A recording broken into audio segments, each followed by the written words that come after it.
War is not the answer. But one thing for sure it is big business, international business. And I know some of you fellas been watching the conflict that's been going on in the Middle East between the Israelis and the Palestinians. A blood feud that's been going on for hundreds of years, thousands of years.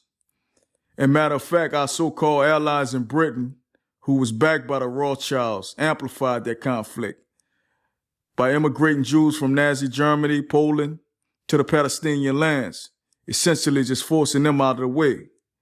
Fast forward to the day and you see why it's a hatred between the two, which is mostly caused by the elites in this society.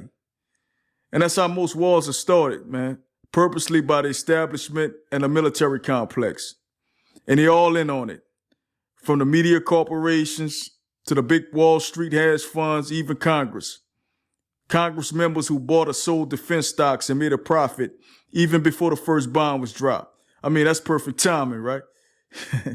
But wars are pre-planned years in advance before they happen. They have to write the narrative out and make sure all ruling Western nations are on board. To them, it's all about control and resources. And next to land and commodities, the best resource is people. And these elites, they feed on those people's fears and insecurity like a vulture that feeds on a dead carcass. They understand that when people are fearful and desperate, you can kind of guide them along to a direction or outcome that you want them to go in. I mean, these elites, man, they soulless. They're atheists. They don't believe in the one true God because on this planet, they're the gods. And they pre-plan wars to keep the population in a constant state of panic. Look at the terrorist attack on Israel. You can't tell me that their government didn't know that was coming. The Israelis have one of the most sophisticated surveillance networks in the world. Even other countries like Egypt warned the Prime Minister, Netanyahu, about the attack. Your own so-called enemies, the Hamas, training and preparing war strategies right across town from your border. And you ain't see it coming? Come on, man, if you ask me, they let that shit happen. Look at the symbolism of it. The attack happened on a Jewish holiday. Now you have collateral damage. You have dead bodies and the torture of murder of women and children. And on top of that, you have hostages. American hostages on top of that. Now the established media, the corporate media machine is behind you. So the world sees what's going on. They see the crime that's taking place. So now Israel has the goodwill to do anything they want to the Palestinians, like cutting off water, electricity, food supply, basically starving out the innocent women and children to die, which is a war crime, international war crime, and a hell of a reason to remove them from their land permanently. Even U.S. politicians are begging for war. No doubt in my mind that they are sponsored. This should be personal for every woman and man in America. Why? Because when they did this surprise attack, when they took these hostages, when they murdered these families, they were celebrating. And what were they celebrating? They were saying death to Israel, death to America.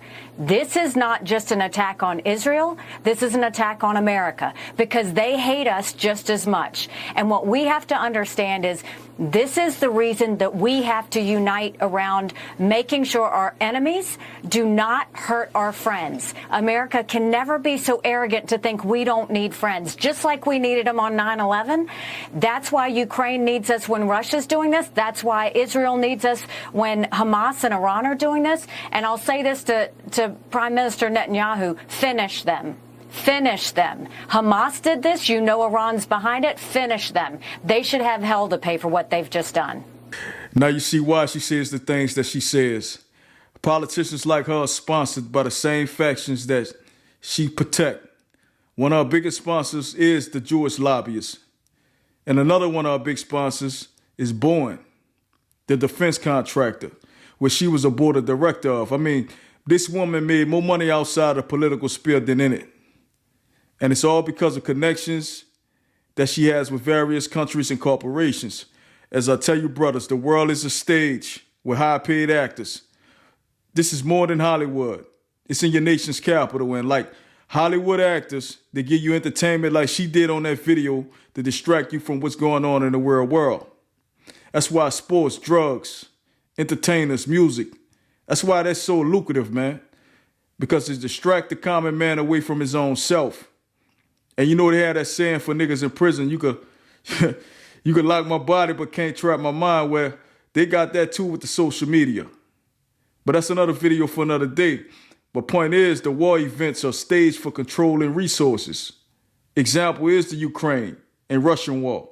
The only reason Biden keep giving Ukraine money is because he wants control of their borders and their resources.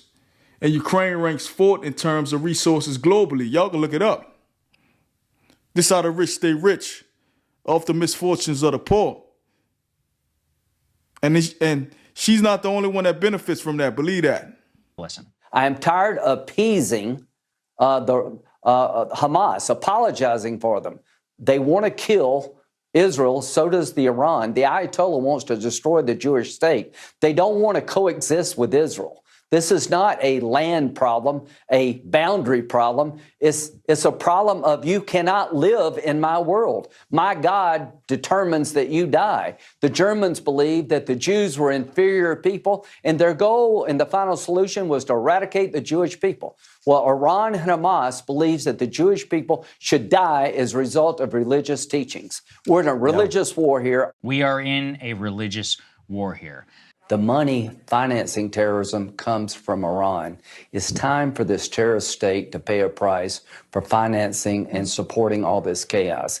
Yes, if you're the Iranians, if it were up to me, this war escalates, I'm coming after you. I think this is what I'm trying to clarify here, because I'm wondering if us and Israel, the United States and Israel. Israel. I will be crystal clear. The United. Let me just understand you. Just to be clear, you're saying that you would want the United States and Israel to bomb Iran, even in the absence of direct evidence of their involvement in this attack.